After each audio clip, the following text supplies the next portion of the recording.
Je pense que vous le savez depuis le temps, mais Valkyrie Apocalypse, c'est mon manga préféré. Et je pense aussi que vous l'avez compris, mais manga préféré ne veut pas dire le meilleur à mes yeux, ou le plus qualitatif. Bon nombre de gens, moi y compris, on adore Dragon Ball, et pourtant on va être les premiers à le dire. Dragon Ball, ça a d'énormes défauts. Et même honnêtement, c'est pas pour faire le prouveur ou quoi que ce soit, si je devais lire quelque chose pour uniquement la qualité littéraire et la qualité pure et dure de l'œuvre, bah je dirais sans doute pas des mangas.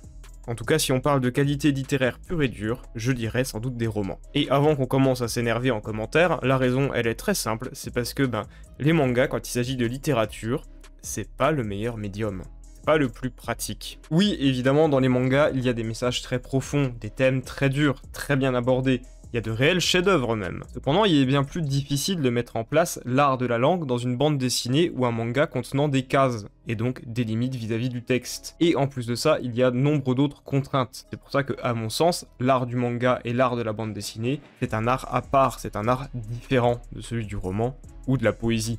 Donc si on veut juger sur un point de vue littéraire, en effet, les mangas, c'est pas ce qu'il y a de mieux. Parce que vous avez le découpage, parce que vous avez la mise en scène, enfin bref, vous avez absolument tout ça, vous avez plein d'autres contraintes et d'autres critères auxquels vous devez vous intéresser. Ça fait donc que le manga, c'est pas seulement une œuvre littéraire. Un tableau racontera quelque chose, un texte une autre histoire, et la liaison des deux, le découpage, les cases, l'enchaînement, la composition, ça raconte encore autre chose. Et encore une fois, sous cette critique-là et de ce point de vue-là, des mangas, il y en a plein d'autres qui font mieux que Valkyrie Apocalypse là-dessus. Et c'est pas grave de le dire, hein.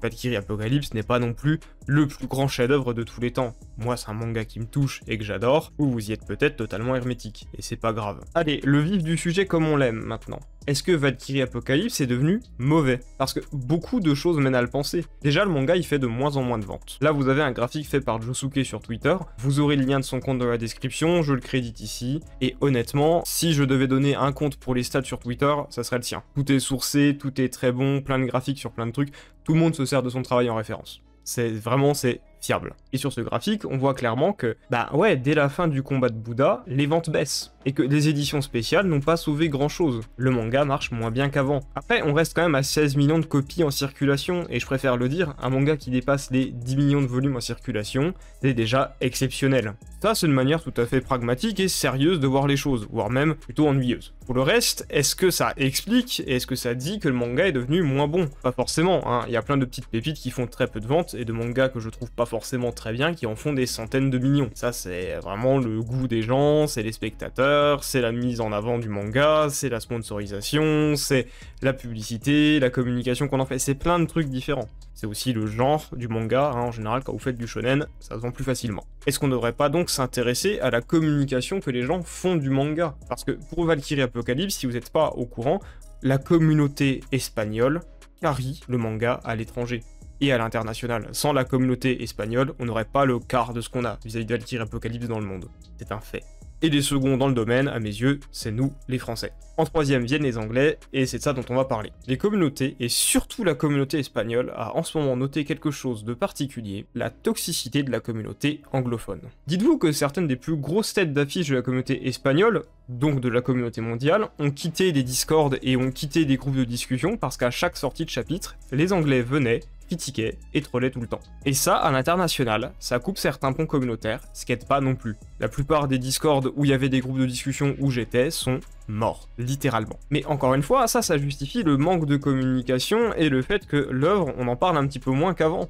Ça justifie pas le fait, est-ce qu'elle est moins bonne? Ça ne l'explique pas, c'est juste que peut-être que la communication a pu influencer les ventes à l'étranger. Mais ça, il faudrait une stat qui compare les ventes à l'étranger et au Japon. Ouais, souvenez-vous que en général, les mangas, c'est fait pour des Japonais quand même, avant tout. Donc on a le droit de se poser la question, est-ce que le manga flop?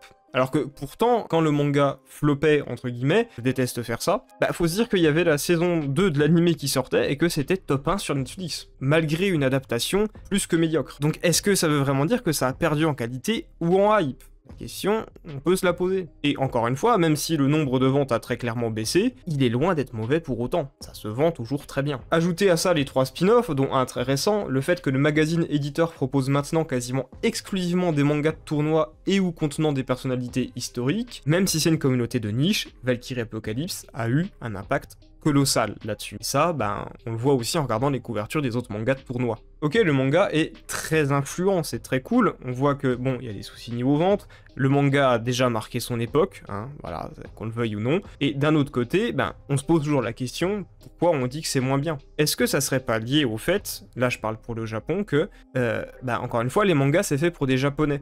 Il faut se dire que là, ils ont enchaîné 8e, 9e combat d'affilée sans un seul personnage qui vient d'Asie. Peut-être que ça les a gavés. C'est peut-être pour ça qu'il y a autant de Japonais, de personnages ici aussi de la Chine, de personnages bouddhistes et tout dans le manga. Parce que, ben, il faut faire des ventes au Japon. C'est pour ça d'ailleurs que vous avez aucun personnage d'Amérique et aucun personnage d'Afrique. Ouais, c'est pas des cultures qui les intéressent. Vous savez, les Japonais, ils ont tendance à être un petit peu, ben, ils sont sur leur île, quoi. Mais encore une fois, ça, c'est s'intéresser au souci de la vente, pas au souci de la qualité en lui-même. Parce que je me souviens que, moi-même, j'ai commencé à émettre des doutes et à me demander si le manga était pas en train de devenir mauvais dès le 6e combat, donc celui de Bouddha. Alors que, pourtant, le pic des ventes, ben, c'était pendant ce combat. Et si, au final, le premier élément de réponse, il résidait pas à ce moment-là. Peut-être que l'évidente victoire de Bouddha lors du 6e round a créé un déclic pour les fans. Depuis lors, il est bien plus facile de prédire ou d'estimer qui sera le vainqueur. Et d'un autre côté, c'est normal. À ce moment-là, la moitié des combats du manga sont déjà faits, en fait. Donc on a bien plus de chances de tomber juste au moment où on fait nos prédictions. Mais d'un autre côté, j'aime pas trop cette théorie parce que l'issue du 3e combat, elle était aussi évidente à mes yeux.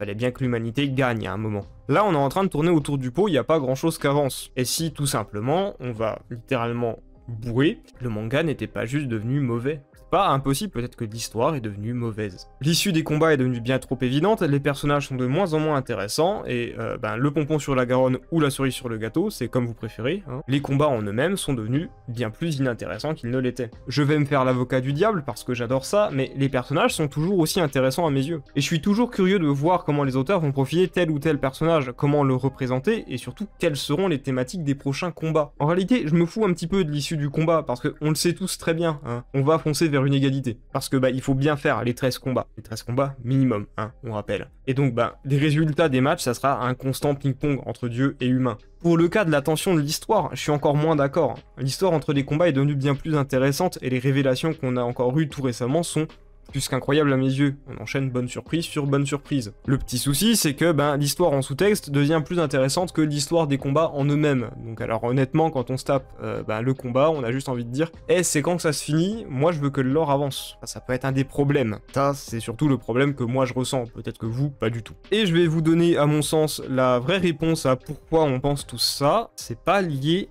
à l'histoire du manga. À mon sens, c'est lié au manga, à son concept en lui-même. Au manga et surtout au rapport qu'on a avec ce manga. Et vous haussez potentiellement le sourcil d'une manière dubitative, je vais vous expliquer. 13 combats, c'est beaucoup. Ça, on est tous d'accord pour le dire, c'est un certain chiffre, c'est conséquent. Et en plus de ça, la liste des combattants, on l'a eu dès le début. On l'a eu vraiment dès les premiers chapitres. Dès le premier combat, on avait la liste des 13 combattants humains et des 13 combattants divins. Et à part des combats, le manga, bah, il nous a jamais rien promis d'autre. C'est bien le souci, Valkyrie Apocalypse existe pour les combats et bah, n'a rien d'autre à vous proposer que les combats en eux-mêmes. Alors, vous allez me dire, oui, mais non, il y a toute l'histoire en sous-texte. Oui, maintenant, elle nous propose ça, mais le centre et le but premier du manga, c'est le tournoi. Il y a strictement rien d'autre que le tournoi et des combats. Et que vous le vouliez ou non, ça 13 fois, j'ai pas assez de doigts hein, pour le représenter, c'est beaucoup et donc c'est devenu répétitif. C'est aussi simple que ça. Le format du tournoi, c'est répétitif. Prenez un manga d'aventure, un thriller, une romance, il y a tout un fil rouge. Mais surtout, il y a plein de péripéties différentes, des nouveaux décors, des nouvelles villes, des arcs narratifs différents, une constante évolution des personnages via l'intrigue et ce qu'ils vont vivre.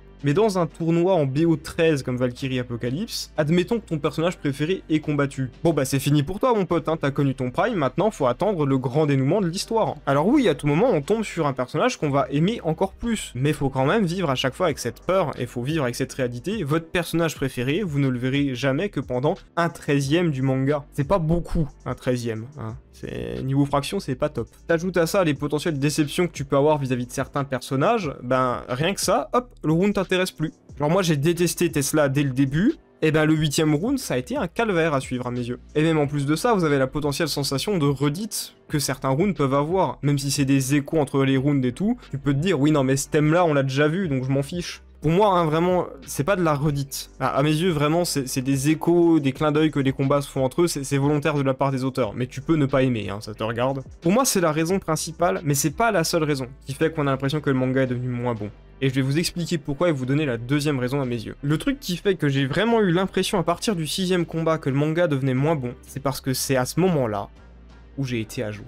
C'est à ce moment-là où j'ai dû attendre chaque mois pour avoir les chapitres. Et c'est précisément à ce moment-là où je me dis, le manga a perdu en qualité. Et là, vous êtes potentiellement en train de vous dire, ça veut rien dire, ça rime à rien. Attendez. Vous voyez peut-être pas le rapport, mais il y en a un. Le rythme de Valkyrie Apocalypse, si vous aviez jamais fait attention jusque-là, il est super dur et désagréable à suivre et à apprécier. Le manga est mensuel, on peut avoir un chapitre de 80 pages comme un chapitre de 25 pages, et ça peut rendre un combat insupportablement long, comme bien trop court. Ajoutez à ça le fait que les combats durent la plupart du temps 10 chapitres, bon si on fait la moyenne on est plus aux alentours de 7-8 chapitres maintenant, faut quasiment attendre une année entière avant d'avoir la fin du combat que vous suivez. Et que vous le vouliez ou non, ça ruine pas mal de choses, et ça ralentit toute l'histoire, parce qu'à chaque avancement de l'intrigue derrière le Ragnarok, vous allez devoir vous taper un an de combat, pour 1 ou 2 chapitres d'histoire. Et ajoutez à ça le truc que j'ai dit plus tôt, si un des deux personnages du combat vous l'aimez pas, vous allez vous le coltiner pendant quasiment 1 an. C'est super long. Ajoutez à ça un point encore plus simple et bête à mes yeux, celui de l'absence de surprise. Ah oui, la liste on l'a eu dès le début, on peut plus nous choquer avec les combattants, hein.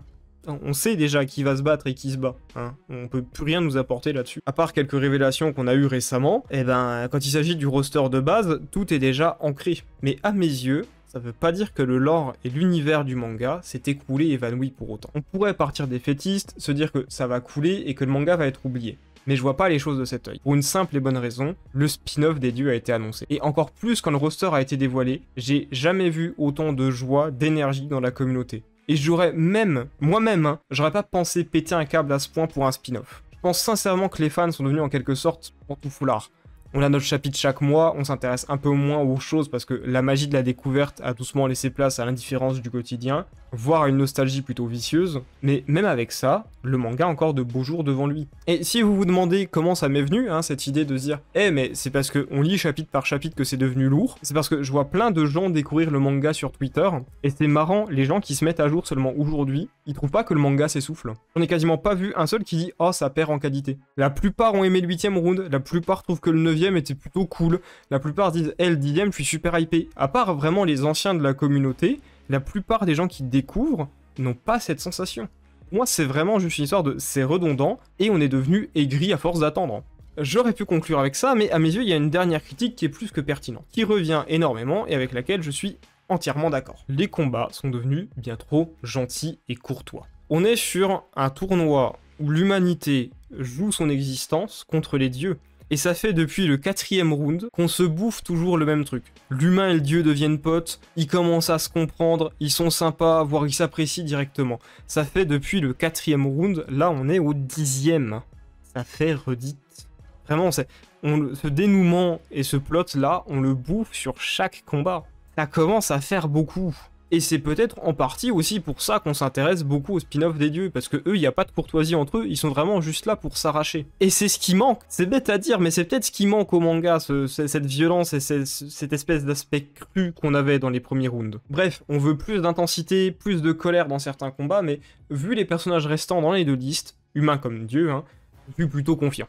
C'était Béléus, et je vous dis salut à tous.